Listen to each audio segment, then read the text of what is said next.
Hi friends, welcome to my channel. నేను మీ విజయ పొందర. ఈరోజు ఆలు పరోటా చేసుకుందామండి. దానికి కావాల్సింది బంగాళదుంపలు ఉడికించుకున్నాను, ఉల్లిపాయలు, పచ్చిమిరపకాయలు, కరివేపాకు, ఎల్లుల్లిపాయ ముక్కలు సన్నగా తరుక్కున్నానండి. ఈలోపు గ్యాస్ పైన బాండీ పెట్టుకొని బాండీ కొంచెం హీట్ ఎక్కాక దాంట్లోకి 4 స్పూన్ల మస్టర్డ్ ఆయిల్ తీసుకున్నాను. అంటే ఆవాల నూనె మాకు బాగా అలవాటు అండి, ఆవాల నూనె వాడుతుంటాము. జీలకర్ర వేసుకున్నాను కొంచెం. ఈ తరిగిన ఉల్లిపాయలు, పచ్చిమిరపకాయలు, కరివేపాకు, ఎల్లుల్లిపాయ ముక్కలు వేసుకొని మంచిగా కలుపుకొని పక్కన పెట్టుకున్నానండి. ఈలోపు ఉడికించిన దుంపలు మంచిగా ముద్దలాగా మెత్తగా పిసుక్కున్నానండి. పిసుకొని పక్కన పెట్టుకోవాలి. ఈలోపు ఉల్లిపాయలు మంచిగా మగ్గిపోయినాయండి. దీంట్లో ఏమైతే వేసుకోవాలో చూద్దాము. కారము, ఉప్పు, ధనియాల పౌడరు, గరం మసాలా, అలాగే పసుపు, జీలకర్ర పొడి, అలాగే కస్తూరి మేతి తీసుకున్నానండి. వీటన్నిటికీ అందులో వేసుకొని కస్తూరి మేతి లాస్ట్లో వేసుకోవాలండి.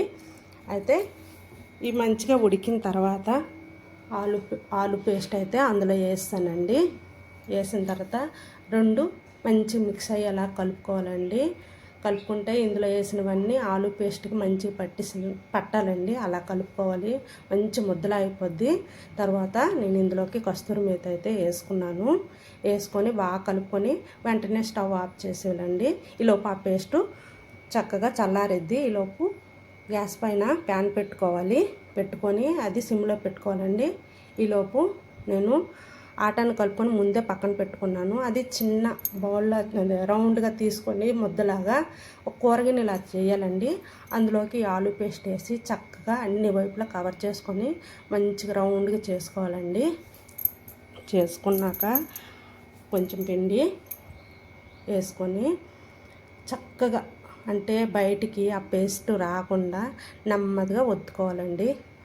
ఒత్తుకోవచ్చు, నెమ్మదిగా పాముకోవచ్చండి. పామిన ఒకే చేత్తో కూడా ఇలాగా నొక్కేస్తారండి. అలా నొక్కుకోవచ్చు. ఎలా వీలైతే అలాగా చక్కగా గుండ్రంగా బయటికి ఆ పేస్ట్ మాత్రం రాకుండా అయితే చాలా బాగున్నట్టు అనిపిస్తుంది. కొన్నిసార్లు వచ్చేస్తుందండి. మంచిగా నెమ్మది చేసుకుంటే ఏం అవ్వదు. చక్కగా అలాగా రౌండ్గా చేసుకున్న తర్వాత దీనికి ప్యాన్ హీట్ ఎక్కిద్ది కదండి. హీట్ ఎక్కిన తర్వాత దానిపైన కొంచెం ఆయిల్ పోసుకొని ఇంకా పరోటా వేసుకోవాలండి.